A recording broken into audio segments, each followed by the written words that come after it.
आज्ञा पालन का उपदेश।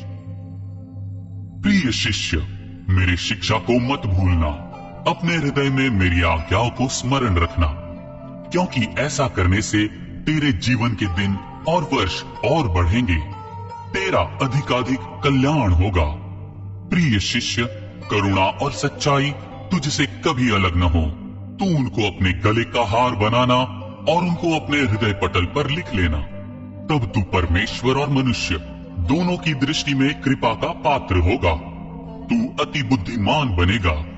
तू अपनी समझ का सहारा न लेना, वरन संपूर्ण हृदय से प्रभु पर भरोसा करना। अपने सब कार्यों में तू प्रभु को स्मरण करना, वह तेरे कठिन मार्ग को सरल कर देगा। अपनी ही दृष्टि में स्वयं को बुद्धिमान मत मानना। प्रभु से डरना और बुराई से मुंह फेरना, इससे तेरा शरीर सदा स्वस्थ रहेगा और तेरी हड्डियों में ताजगी बनी रहेगी। अपनी धन संपत्ति से प्रभु की महिमा करना। तू उसको अपनी फसल का प्रथम फल चढ़ाना, तब तेरे भंडार घर भरे पूरे रहेंगे, तेरे कुंडों में अंगूर रस उमड़ता रहेगा।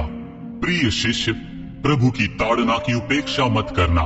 जब वह तुझे दंड दे तब तू उससे घृणा मत करना।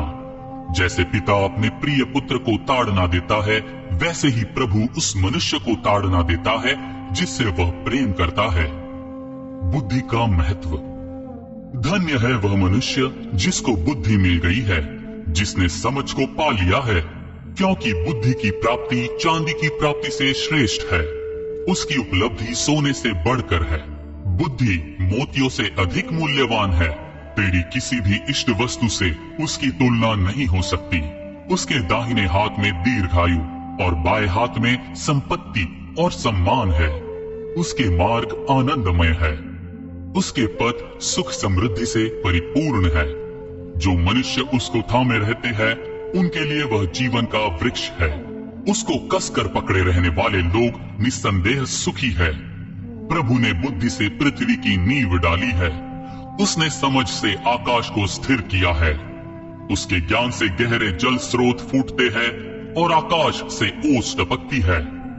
प्रिय शिष्य, खरी बुद्धि और विवेक की रक्षा कर। ये तेरी आंखों से ओझल न हो, तब तू उनसे जीवन प्राप्त करेगा। ये तेरे गले का हार बनेंगे, तब तू अपने मार्ग पर निश्चिंत चलेगा। तेरे पैरों में ठोकर नहीं लगेगी। जब तू सोएगा तब तुझे डर न लगेगा। निस्संदेह सोते समय तुझे सुख की नींद आएगी। प्रिय शिष्य, अचानक आने वाले आतंक से न डरना। जब दुर्जन तुझ पर तूफान की तरह टूट पड़े तब न घबराना, क्योंकि प्रभु तुझे सहारा देगा। वह तेरे पैर को फंदे में फंसने से बचाएगा। कर्म और भलाई करो। यदि तुझ में भला करने का सामर्थ्य है तो उनका भला अवश्य करना, जो भलाई के योग्य है। यदि तेरे पास अपने पड़ोसी को देने के लिए कुछ है तो उससे यह मत कहना, जाओ कल फिर आना, मैं कल दूंगा। अपने पड़ोसी के विरुद्ध कुचक्र मत रचना, क्योंकि वह तुझ पर भरोसा करके तेरे पड़ोस में रहता है। जिस मनुष्य ने तेरा अनिष्ट न किया हो उससे अकारण मत लड़ना। हिंसा करने वाले व्यक्ति से ईर्ष्या मत करना और न उसके आचरण का अनुसरण करना। धार्मिक और दुर्जन। प्रभु की दृष्टि में कुटिल व्यक्ति घृणित है, किंतु निष्कपट व्यक्ति उसका विश्वास पात्र है। प्रभु का श्राप दुर्जन के घर पर पड़ता है, पर प्रभु धार्मिक व्यक्ति के निवास स्थान पर आशीष की वर्षा करता है। दूसरे को तुच्छ समझने वाले को प्रभु तुच्छ समझता है, पर जो मनुष्य नम्र और दीन है उस पर प्रभु कृपा करता है। बुद्धिमान को सम्मान मिलता है, पर मूर्ख का हर जगह अपमान होता है।